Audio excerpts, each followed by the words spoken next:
скажем так, коммунальной техники.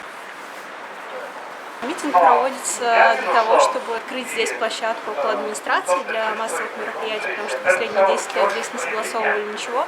Во-вторых, наше главное требование – это вернуть Стефановскую площадь митингующим, потому что предлогом того, что там работает Конституционный суд, ее закрыли, и там нет возможности сейчас митинговать, хотя много проблем в республике, о которых народ должен заявить.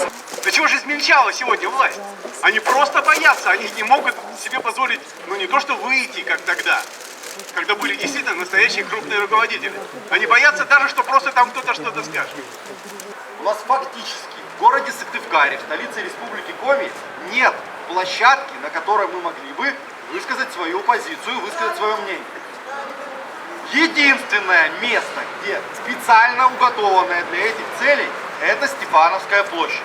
Ну, на самом деле, конечно, надо просто подавать уведомления на проведение массовых мероприятий на Стефановской площади, ну, либо проводить там одиночные пикеты, как сегодня Вера Петровна Терешенкова. Да.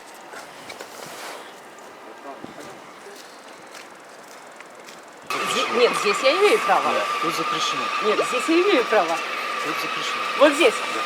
Хотите, покажу решение Конституционного суда? Какое? Сейчас подождите. Нет, я вам покажу решение. Сотрудник. Вот, признать пункт 6 статьи 5 Закона Республики Коми не соответствующим Конституции Российской Федерации. Постановление следует, что Конституционный суд осведомлен об этой проблеме, и он дал указания на том, что вообще все аналогичного рода региональные законы должны быть изменены. И когда режим падет, мы каждого привлечем к законной ответственности за нарушение Конституции. Это наша площадь! Это наша площадь! Мы требуем немедленного прекращения многолетней практики необоснованного запрета публичных мероприятий на Стефановской площади и в сквере возле нее со стороны администрации МО ГО Сыктывкара.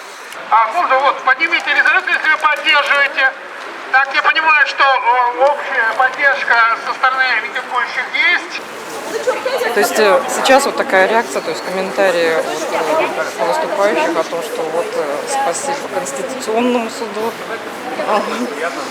Вот, может, еще поклонились бы. Не разделяю.